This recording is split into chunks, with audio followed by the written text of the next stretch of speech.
사랑하는 행복한 교회 성도 여러분, 이 영상을 보시는 하나님 나라의 귀한 자녀 여러분, 오늘은 2026년 6월 25일 목요일입니다.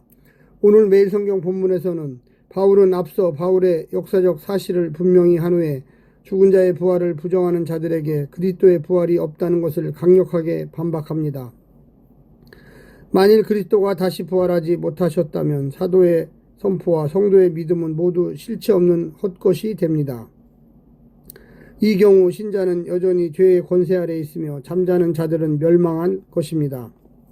바울은 부활이 기독교 신앙의 가장 중요한 기초임을 가르칩니다. 오늘 본문을 나누어 보겠습니다. 고린도전서 15장 12절부터 13절 그리스도의 부활과 죽은 자의 부활, 14절부터 15절 부활의 부재 첫 번째, 사도들의 거짓 증언, 16절부터 17절 부활의 부재 두 번째, 대속의 무효와 죄의 지속, 18절부터 19절 부활의 부재 세 번째, 종말론적 절망. 오늘 본문 고린도전서 15장 12절부터 19절 말씀을 듣고 다시 오겠습니다. 그리스도께서 죽은 자 가운데서 다시 살아나셨다 전파되었거늘 너희 중에서 어떤 사람들은 어찌하여 죽은 자 가운데서 부활이 없다 하느냐. 만일 죽은 자의 부활이 없으면 그리스도도 다시 살아나지 못하였으리라. 그리스도께서 만일 다시 살아나지 못하셨으면 우리가 전파하는 것도 헛것이요 또 너희 믿음도 헛것이며 또 우리가 하나님의 거짓 증인으로 발견되리니 우리가 하나님이 그리스도를 다시 살리셨다고 증언하였습니다. 만일 죽은 자가 다시 살아나는 일이 없으면 하나님이 그리스도를 다시 살리지 아니하셨으리라. 만일 죽은 자가 다시 살아나는 일이 없으면 그리스도도 다시 살아나신 일이 없었을 터이요.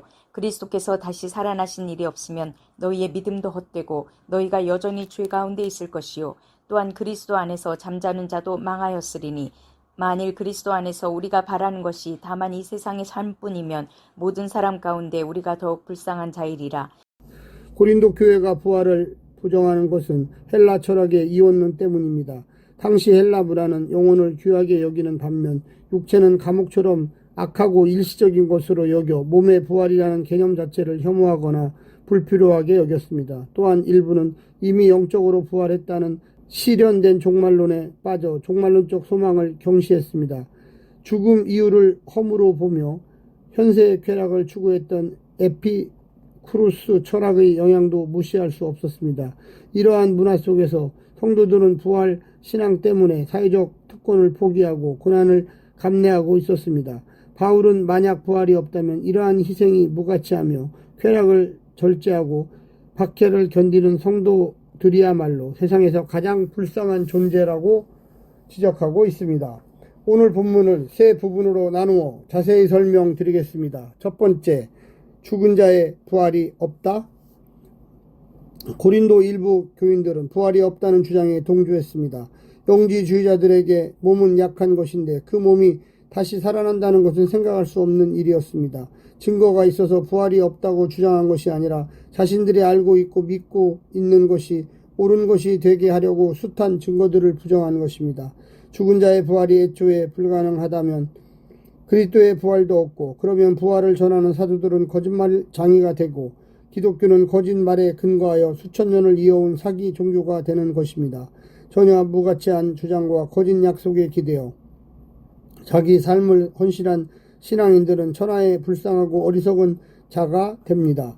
두 번째, 그리스도의 부활이 없다. 죽은 자의 부활이 없다면 그리스도의 부활이 없습니다. 그리스도의 부활이 없는 복음은 없습니다. 그리스도도 없습니다. 하나님의 아들의 육신도 없습니다. 예수님은 구원자가 아니며 죽음은 모든 것의 끝이 되게 하고 인간은 소망 없는 존재가 됩니다. 죄를 용서받을 수 있는 길은 없고 성부 하나님 앞에서 변호해줄 대언자도 없어지며 부활하신 왕 예수께서 보혜사 성령님을 보내시는 일도 없을 것이니 이 땅에서 사탄의 세력을 이기고 믿음으로 영생을 누리며 살 수도 없습니다. 무엇보다 우리의 죽음은 영원히 깨어나지 못할 절망적인 잠이 됩니다. 마지막 세 번째는 그리스도의 부활이 있기에 우리는 이 세상에서 이 세상을 따르지 않고 예수님을 따라 살 수 있습니다.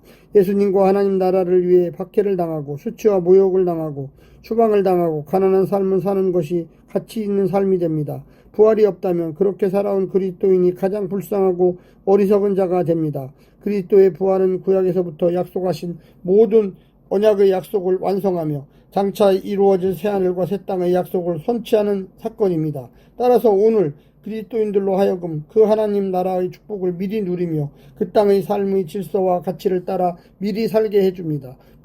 부활의 산 소망만이 우리로 죽음의 십자가를 본받아 살 수 있게 합니다. 사랑하는 성도 여러분, 오늘 하루도 승리하시고요. 하나님의 놀라운 축복과 은혜가 늘 함께하기를 간절히 바랍니다. 샬롬.